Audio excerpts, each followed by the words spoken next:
এখানকার যে মামা হালিম অনেক জায়গায় হালিম আছে, কিন্তু এরকম হবে না। বাংলাদেশে হালিম পরিচিতির পিছনে মামা হালিমের একটা অবদান আছে। রোজায় হালিমটাতে স্পেশালি একটা ইফতার, এটা আমরাই মানুষকে প্রথম দেখিয়েছি।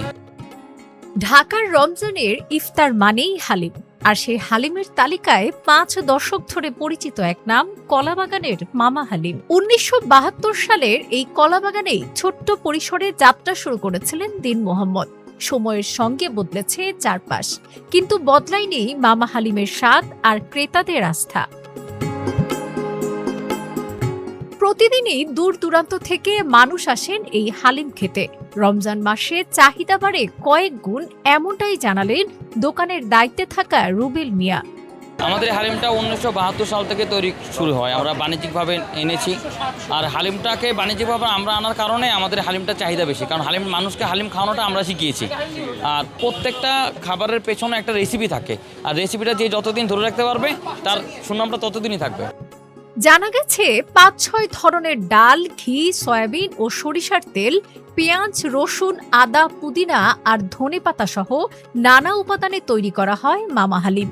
গরু, মুরগি ও খাসি এই 3 ধরনের হালিমই এখানে পাওয়া যায়। প্রত্যেক বছর যেই দামটা থাকে ওই দামটাই আসে, বাট এখন কয়েকটা বাড়ি, যেমন আমাদের 200 বাড়িটা 150 হয়েছে, আবার 250 বাড়ি 300 বাড়িটা 250 হয়েছে। দূর দূরান্ত থেকে মানুষ আসে, আসলে কি মানে কম, যত কমে পায় তত কমে পাইতে আসে, এটা আর কি। 1990 সাল থেকে মোহাম্মদ আজিজ নিয়মিত এখানে আসেন মামা হালিম খেতে। তার ভাষায়, এমন স্বাদের মামা হালিম আর কেউ বানাতে পারবে না।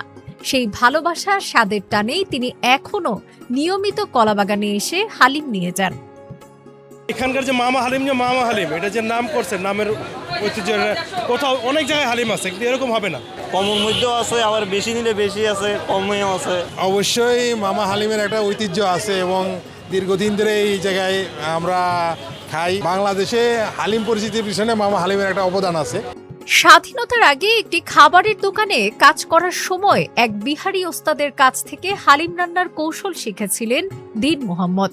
পরে নিজ উদ্যোগে শুরু করেন হালিম বিক্রি। ক্রেতাদের মুখে মুখে তিনি হয়ে ওঠেন মামা। সেই নামেই স্থায়ী হয় দোকানের পরিচয়।